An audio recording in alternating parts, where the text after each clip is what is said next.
بسم اللہ الرحمن الرحیم۔ ایک بار پھر مصدق تصدیق لفظ کو اپنی تقریر کا موضوع بنایا ہوں۔ اس میں سب سے پہلے اہل امین احسن اصلاحی صاحب کا موقف بیان کر دوں۔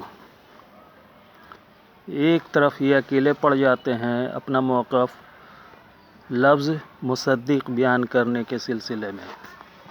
ان کا کہنا ہے کہ سورہ صف آیت نمبر 6 کے تحت وہ لکھتے ہیں، تشریح کرتے ہیں کہ عیسیٰ علیہ السلام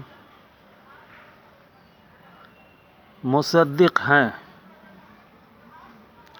مصدق کا مطلب یہ وہاں پر سمجھا امین احسن صاحب نے کہ تورات میں جو کچھ لکھا ہوا ہے اس سے وہ خود مصداق ہیں۔ عیسیٰ علیہ السلام کی تصدیق ہو رہی ہے۔ تصدیق لفظ بھی آگے چل کے بتاؤں گا، سچ یا سچ بتانا یا سچ ہونا نہیں ہوتا ہے۔ بہرحال ابھی جو مارکیٹ میں چلا ہوا تصدیق کا معنی اسی کو لے کر میں آگے چل رہا ہوں۔ عیسیٰ علیہ السلام نے کہا ان کی نظر میں، امین احسن اصلاحی صاحب کی نظر میں، کہ یہ تورات کی تصدیق نہیں کر رہے ہیں بلکہ تورات عیسیٰ علیہ السلام کی تصدیق کر رہی ہے، جو کچھ پہلے سے موجود ہے۔ اور اب آئے مولانا مودودی کا موقف، ٹھیک اس کا الٹا ہے۔ اس کے اندر ہے سورہ صف کے 6 نمبر کی آیت میں حضرت عیسیٰ نے بنی اسرائیل سے کہا کہ میں رسول مصدق ہوں۔ اب فاعل یا مفعول بعد میں جھگڑا نکل گیا، یہاں پر فاعل لیا ہے، مولانا مودودی نے فاعل سمجھا۔ تصدیق کرنے والا، دوسرے کو سچ بتانے والا، خود سچ ہونے والا مطلب نہیں لیا۔ یدیہ لما بین یدیہ، جو کچھ میں پاتا ہوں اپنے سامنے تورات میں سے، پورا تورات نہیں، منت تورات لفظ آیا ہے، من کو کھا جاتے ہیں لوگ، یعنی اس کی تصدیق کرتا ہوں، تورات کی تصدیق کرتا ہوں، ڈائریکٹ اسی پر چلے جاتے ہیں۔ یہ کیسے ہو سکتا ہے؟ خلقکم خلق لکم میں جیسے فرق ہے ویسے ہی یہاں پر من آ گیا ہے حرف جار، تو فرق پڑ جائے گا۔ مصدقا لما یدیت تورات ہوتا تب وہ ہوتا کہ تصدیق کرتا ہوں، سچ بتاتا ہوں تورات کی، لیکن منت تورات ہے، من الکتاب بھی ایک جگہ آیا ہے، کتاب کا کچھ حصہ جو سچ ہے، صحیح بچا کچا ہے تحریف کرنے کے باوجود۔ تو مولانا مودودی اور امین احسن اصلاحی صاحب کا موقف بالکل یہ جدا ہو گیا۔ تو ہم اصل میں وہاں پر آتے ہیں سورہ آل عمران کی 81 نمبر کی آیت میں۔ وہاں پر امین احسن اصلاحی صاحب کا موقف کیا ہے؟ اللہ نے جب میثاق لیا نبینا، میثاقا نبینا ہے، تو سارے لوگ، اکثر لوگ جتنا تک میں دیکھ چکا ہوں تفسیر، اس طرف جاتے ہیں کہ نبی سے میثاق لیا گیا۔ امین احسن اصلاحی صاحب کہتے ہیں کہ نہیں، نبیوں کے بارے میں بنی اسرائیل سے میثاق لیا گیا، جبکہ اس رکوع کے اندر بنی اسرائیل لفظ آیا ہی نہیں ہے۔ 81 سے 91 تک ایک رکوع ہے، بنی اسرائیل لفظ آیا ہی نہیں۔ ابراہیم علیہ السلام کا بعد میں ذکر ہے، اسماعیل علیہ السلام، اسحاق علیہ السلام، یعقوب علیہ السلام وغیرہ وغیرہ کتنے نبی کا ذکر ہے۔ تو یہاں پر یعقوب علیہ السلام کا دوسرا نام اسرائیل تھا، تو اس سے پہلے کے لوگوں کا ذکر ہے اس رکوع کے اندر، کہیں پر اس آیت میں تو دور کی بات ہے۔ کیسے سمجھ لیا امین احسن اصلاحی صاحب نے کہ بنی اسرائیل کو کہا گیا تھا، اس سے میثاق لیا گیا تھا؟ میں اسی طرف گیا ہوں اور اکثر لوگ اسی طرف گئے ہیں کہ نبیوں سے، سارے نبیوں سے، جتنے نبی دنیا میں آئے ان سارے نبیوں سے، نبی ہی میں رسول ہوتے وہ بھی شامل ہیں اس کے اندر، اس میں آخری نبی بھی شامل ہیں جس میں میثاق لیا گیا تھا. بہت سے لوگ تو اس میثاق سے آخری نبی کو الگ کر دیتے ہیں. 81 نمبر کی آیت میں، آل عمران کی 81 نمبر کی آیت میں رسول کی جگہ پر آخری نبی کو فٹ کر دیتے ہیں، اور آخری نبی سے میثاق نہیں لیا گیا. یہی ثابت ہوتی ہے نا، جو کہ بالکل غلط ہے.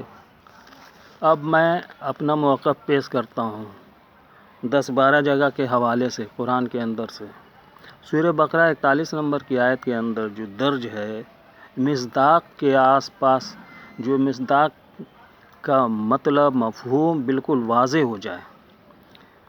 سورہ بقرہ کے 41 نمبر کی آیت میں ہے، ایمان لاؤ جو کچھ نازل ہوا ہے اس پر ایمان لانا ہے، اس کی اوریجنل ٹیکسٹ پر ایمان لانا ہے.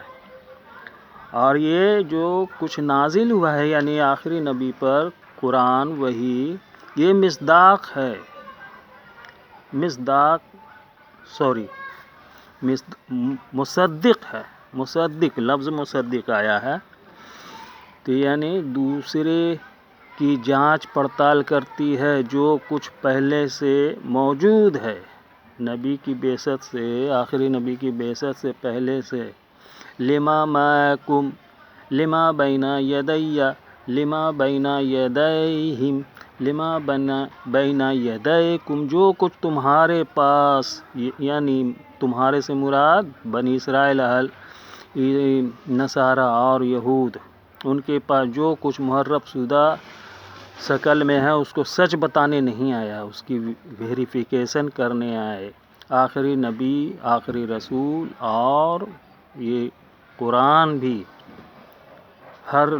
اکثر لوگوں نے یہی لکھا ہے کہ سچ بتانے آئے. سچ کیسے بتائے گی؟ محرف کتاب کو سچ بتانے کے لیے کبھی نہیں آیا. ہاں جہاں توراۃ اور انجیل کی بات آئی ہے تو اس کے لیے تصدیق نہیں، وہ حق ہے، اس پر ایمان لانے کی بات کہی گئی ہے. اس پر ایمان لاؤ، یہ اس لائق ہے. توراۃ موسیٰ علیہ السلام پر نازل ہوئی، انجیل عیسیٰ علیہ السلام پر نازل ہوئی، اس پر ایمان لاؤ. اس کی تصدیق کیوں کرو؟ وہ تو اوریجنل اللہ کی طرف سے نازل ہوئی تھی، وہ تو بچی نہیں. جو کچھ بچا کچھا تحریف شدہ تھا اس کی تصدیق کرنی ہے، ویریفیکیشن کرنا ہے، جانچ پڑتال کرنا ہے. یہی ہے ہر جگہ. چلیے 89 میں آئے، لما بین یدیہم، لما جاءہم، جب ان کے پاس کتاب آ گئی، من عند اللہ، اللہ کی طرف سے، مصدق، جانچ پڑتال کرنے کے لیے، جو کچھ ان کے پاس تھا، لما معہم، جو کچھ ان کے پاس تھا. اوریجنل کتاب نہیں تھی، محرف کتاب تھی، اس کی جانچ پڑتال اور اس کی تلاش میں پہلے سے تھے. پیشن گوئی ان کی کتابوں میں تھی کہ ایک رسول آنے والے ہیں، ایک نبی آنے والے ہیں، آخری ہوں گے. اور عیسیٰ علیہ السلام نے تو خاص کر کے احمد نام لے کر کے سورہ صف کی 6 نمبر کی آیت میں بتا دیا کہ آنے والے ہیں میرے بعد جن کا نام احمد ہوگا، وہ مصدق ہوں گے. اور پہچان بھی لیا آخری نبی کو، آخری رسول کو، خاتم النبیین کو پہچان لینے کے بعد بھی انکار کر دیا. 90 اور 91 میں دیکھیے، سورہ بقرہ کی 90-91 میں، برا کیا، بیچ دیا، سچ کو چھوڑ دیا اور کفر کو اپنا لیا، اور اس کتاب پر، قرآن پر ایمان لانا تھا، جس سے انکار کیا.